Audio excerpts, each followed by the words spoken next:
आदाब, नमस्कार, सत श्री अकाल। मैं उस्मान सैफ़ी। आज का जो मेरा ब्लॉग है, ये ब्लॉग है एक मोहब्बत के नाम। दरअसल एक बुज़ुर्ग आदमी जिनको कोई बच्चे नहीं थे, वो और उनकी वाइफ दोनों ही अकेले थे। काफ़ी कोशिश की, जब कोई बच्चे नहीं हुए तो पूरी ज़िंदगी एक दूसरे से मोहब्बत में ही गुजारी। तो बीवी ने अपने शौहर से कहा कि तुम मेरे लिए क्या कर सकते हो? तो उन्होंने कहा कि मैं तुम्हारे लिए ताजमहल बना दूँगा। बात तो मजाक में कही गई थी, लेकिन बात सच भी हुई। जब ये सन 2012 आता है, तब उन्हें याद आता है कि उन्होंने अपनी अहलिया यानी कि पत्नी से, ताजमहल से ये वादा किया था कि मैं तुम्हारी याद में एक ताजमहल बनाऊंगा। सन 2012 में जो अपनी ज़िंदगी भर की कमाई थी, उस कमाई से इन्होंने ये ताजमहल का निर्माण कराया, बनाया। उनके पास ये जो ज़मीन है दिखाई दे रहे हैं, देखिए आप। तो इस ज़मीन में उन्होंने ताजमहल बनाया, तो रातों रात ये बड़ा फेमस हो गया था। उस टाइम शायद डोनाल्ड ट्रंप अमेरिका से यहाँ पर आए थे और उन्होंने जाकर खुद ताजमहल जो आगरा में है वो देखा।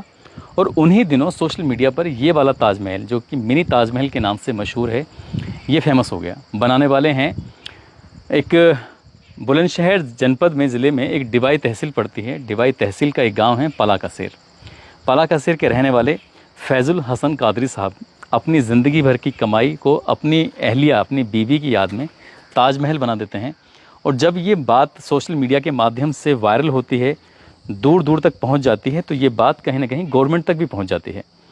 यहाँ की बुलंदशहर की उन दिनों डीएम रही थी बी चंद्रकला। बी चंद्रकला ने उन्हें अपने पास बुलाया, उनसे बातचीत की, और बातचीत करने के बाद उन्होंने फिर मुख्यमंत्री अखिलेश यादव से बातचीत की। अखिलेश यादव से बात करने के बाद दोनों की आपस में मुलाकात कराई। कहा कि कुछ इसमें, क्योंकि जितना उनके पास पैसा था वो सारा पैसा लगा चुके थे। तब अखिलेश यादव ने उन्हें अपने पास बुलाया और उनसे बातचीत की। तो उन्होंने कहा कि मेरे पास, यानी कि फैज़ुल हसन कादरी साहब ने कहा, मेरे पास कुछ और ज़मीन है, ठीक जहाँ पर ये ताजमहल बनाया है इसकी बिल्कुल बगल में। तो उस ज़मीन को उन्होंने कहा कि मैं सरकार को इसे डोनेट कर दूंगा, फ्री दे दूंगा। तब भी आईएएस ऑफिसर बी चंद्रकला और मुख्यमंत्री अखिलेश यादव के दिमाग में एक प्लान आता है कि क्यों ना क्यों एक शिक्षण संस्थान बना दिया जाए, यानी कि यहाँ ताजमहल बराबर में शिक्षण संस्थान।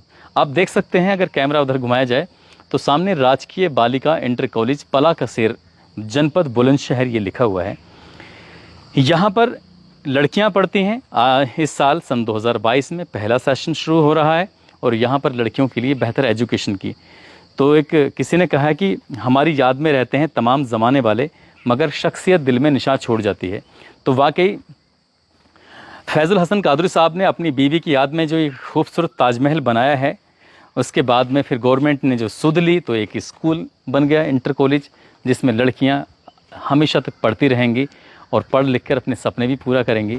साथ ही ये जो ताजमहल है उनकी यादों में, उनकी बीवी की यादों में हमेशा बना रहेगा। सन 2018 आता है। फैज़ुल हसन कादरी साहब की उम्र ज़्यादा हो गई थी, लगभग 83 साल के आसपास। तो उनका भी इंतकाल फरमा जाते हैं। जब वो इंतकाल फरमा जाते हैं तो उन्होंने अपनी अहलिया के पास में ही कब्र में दफन होने की इच्छा ज़ाहिर की, और वैसे ही हुआ। वो जब 2018 में ख़त्म होते हैं तो लोग यहाँ के फैज़ुल हसन कादरी साहब को, तजमुल्ली जो उनकी वाइफ हैं, उनके ही बगल में उनका सुपुर्द खा कर देते हैं, उनको दफना देते हैं। मगर उनके जाने के बाद, उनके ख़त्म होने के बाद, इस ताजमहल की जो कहते हैं कि बेगौरी होने लगी, उस पर फिर ज़्यादा लोगों की गौर नहीं रही, जिसकी वजह से जिस पोजीशन में, जिस हालत में ये ताजमहल है, उसी हालत में आज भी वैसा का वैसा ही है।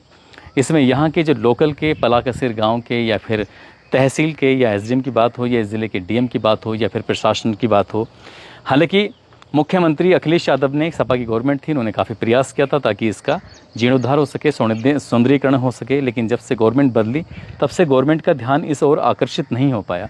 हम चाहते हैं कि हमारी वीडियो के माध्यम से ये बात लोगों तक पहुँचे, कम से कम, ज़्यादा नहीं तो ज़िले के बुलंदशहर तक ही पहुँचे। ज़िले की जो बुलंदशहर ज़िले के जो ज़िलाधिकारी हैं वहाँ तक पहुँचे, वो ही कम से कम इसका अगर भला कर सकें। तो यहाँ देख सकते हैं कि जिस तरह की हालत है, गाड़ी खड़ी है, हैरो खड़ी है, ट्रैक्टर खड़ा है, घास फास उग रही है। अगर इसकी साफ़ सफाई होकर यहाँ के पेड़ पौधे लग जाएँ, खूबसूरत बन जाए, तो लोग वाकई घूमने के लिए आएंगे बड़ी संख्या में। जब ये स्टार्टिंग में 12-13 के आसपास इसकी जो लोगों ने कुछ वीडियो बनाई तो सोशल मीडिया पर वायरल हो जाती हैं। देश विदेश में इस ताजमहल के चर्चे होने लगते हैं। लेकिन अब कहीं ना कहीं ये गुमनामियों में खोया हुआ है, गुम है। तो इसे फिर से ताज़ा करने के लिए और उसको सौंदर्य बनाने के लिए, सौंदर्यीकरण करने के लिए गवर्नमेंट को थोड़ा ध्यान देना चाहिए। और ये वीडियो आपको कैसी लगी कि एक मोहब्बत अपनी ही बीवी की याद में, अपनी ही बीवी के लिए उन्होंने एक इतना बहुत ही खूबसूरत प्रोजेक्ट बनाया है। जैसा उनके पास जितना पैसा था उस हिसाब से तो वाकई मेहनत की है। तो दोस्तों अगले ब्लॉग में फिर मिलेंगे और नेक्स्ट ब्लॉग जो होगा कुछ ना कुछ ऐसे ही संदेश दिया जाएगा। तब तक अपना ख्याल रखें, सुरक्षित रहें। जय हिंद, जय भारत।